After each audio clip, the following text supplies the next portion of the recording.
गरीब की शादी। शशि की सौतेली माँ ने उसकी शादी की तो बड़े घर में, लेकिन पति कोई काम न करता। आप ससुर जी के साथ काम पर क्यों नहीं जाते?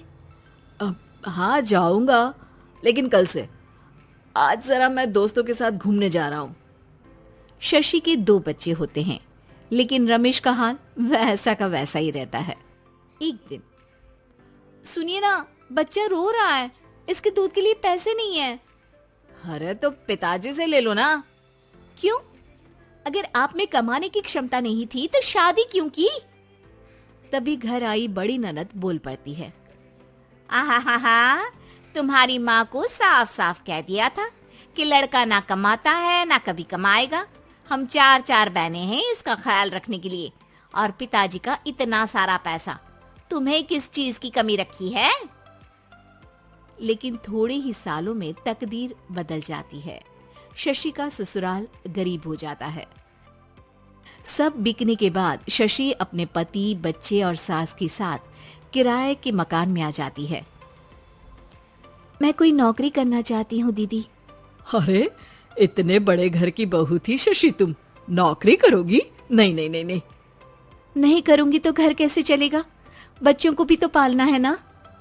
तभी शशि का भाई आ जाता है। शशि, ये ले राशन का सामान, किसी भी तरह की कोई भी जरूरत हो तो बताना। भाई, अब मैं नौकरी करूंगी। देख बहन, वैसे तो मैं तेरे साथ हूं, लेकिन हाँ, मैं ये भी चाहता हूं कि तू अपने पैरों पर खड़ी हो जा। शशि को एक प्ले स्कूल में छोटे बच्चों को संभालने की नौकरी मिल जाती है। एक दिन, शशि, मेरे स्कूल को अब तुम संभाल लो, मैं कुछ दिनों के लिए अपने बेटे के पास जा रही हूँ। लेकिन प्ले स्कूल अकेले मैंने कभी नहीं संभाला है। अब ये सब मैं नहीं जानती। इतने महीनों में तूने जो देखा, बस पूरे आत्मविश्वास के साथ उसे करना। शशि नीलम के जाने के बाद पूरे 1 महीने उसका स्कूल अकेले संभालती है, और फिर एक दिन आता है जब वो अपना खुद का स्कूल भी खोल लेती है। वाह शशि, तुमने आज मेरा सर गर्व से ऊंचा कर दिया। तुम्हारा यही आत्मविश्वास तुम्हें बहुत आगे ले जाएगा। नीलम, बहुत आगे जाने की चाह नहीं है, बस ये छोटा सा स्कूल मेरे बच्चों की अच्छी शिक्षा में मेरी मदद करे, यही मैं चाहती हूँ। शशि थोड़े थोड़े पैसों से ही अपना परिवार पाल रही थी। एक दिन उसके घर उसकी बड़ी ननद आती है। अरे भाभी, घर में कूलर तो लगा लेती, मेरी माँ को कैसे पंखे में लिटा रखा है? अरे तो शशि कौन सा एसी लगा कर सो रही है? वो भी तो यहीं रहती है ना मेरे पास। ज्यादा यहाँ आकर मेरी बहू को परेशान न किया करो। हाँ, मुझे भी शौक नहीं है इस छोटे से घर में आने का। मैं तो बस ये बोलने आई थी कि मेरे बेटे की शादी है तो ननिहाल का जो नेग होता है वो ले आना। हाँ, जितना बनेगा कर देंगे, और ना हुआ ना तो वो भी नहीं करेंगे। तभी शशि बोल पड़ती है। अरे नहीं माँ जी, रीटा घर की बेटी है, उसके ससुराल वाले उससे शादी पर पूछेंगे कि मायके से क्या मिला। रीटा, तुम मुझे सामान की लिस्ट भेज देना, मैं पूरी कोशिश करूंगी कि तुम्हारी हर डिमांड को पूरा करे। अच्छा, मैं खाना लगाती हूँ। शशि ये बोलकर किचन में चली जाती है। धीरे धीरे कर शशि किसी न किसी तरह अपनी सारी ननदों की डिमांड भी पूरी करती, बच्चों की ख्वाहिशें भी, और उनकी पढ़ाई के लिए पैसे जोड़ती। एक दिन जब शशि का बेटा 12वीं पास करके आता है। माँ, अब तुझे काम करने की जरूरत नहीं है, मैं अब कोई ना कोई नौकरी करके पढ़ाई भी साथ कर लिया करूंगा। शशि को लगता है कि बेटा और आगे पढ़ाई करे, लेकिन वक्त की मार के कारण वो बेटे को काम के लिए हाँ कर देती है। अब बेटा एक बैंक में चपरासी बन जाता है। लड़का देखने में तो बड़ा अच्छा है, अंग्रेजी भी पटर पटर बोलता है, फिर चपरासी क्यों? लड़का सारी बात मैनेजर को बता देता है। अच्छा, तो मैं तुझे एक मौका देता हूँ, तू यहाँ रहकर दूसरे डिपार्टमेंट का भी काम सीख। अगर तू किसी एक का भी काम अच्छे से सीख गया तो मैं तुझे यहाँ टेबल चेयर में बैठने वाली नौकरी दे दूंगा। लेकिन एक दिन शशि की ननद उसे फोन करती है।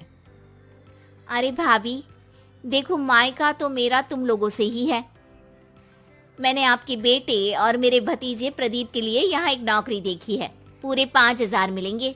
वैसे करता ही क्या है, चपरासी ही तो है ना। कोई बात नहीं रीटा, मैं उसे इस शहर के बाहर नहीं भेजना चाहती हूँ। बाकी वो शाम को आएगा तो मैं पूछ लेती हूँ। वहीं प्रदीप मैनेजर की बात से खुश हो जाता है और मैनेजर के काम पर ही नजर रखने लगता है। वो उनकी तरह के पेपर पढ़ता, काम करता और आने वाले लोगों की बातें सुनता। एक दिन बैंक में ऑडिट वाले आते हैं। ये गलत है, पूरी बैलेंस शीट नहीं मिल रही है, कहीं ना कहीं गड़बड़ है। ए मैनेजर, क्या करते हो? बैंक के पैसों का हिसाब सही नहीं है। मैनेजर के पसीने छूट जाते हैं। तभी प्रदीप वहां जाता है। अब क्या मैं ये बैलेंस शीट देख सकता हूँ? अरे बेटा मजाक नहीं, जाओ पानी लेकर आओ एक गिलास। प्रदीप मैनेजर को पानी लाकर देता है और फिर ऑडिटर से कहता है, देखिए सर, मैं आपको बता सकता हूँ कि कैसे बैलेंस शीट को आप लोग गलत तरीके से जोड़ रहे हैं।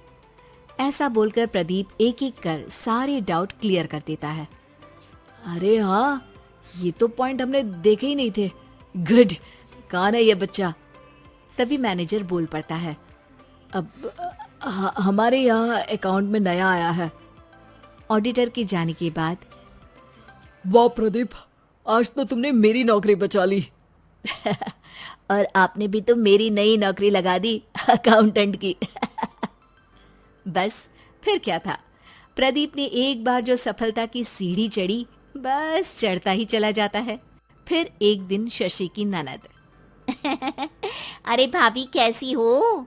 घर को तो बड़ा ही सुंदर चमका रखा है।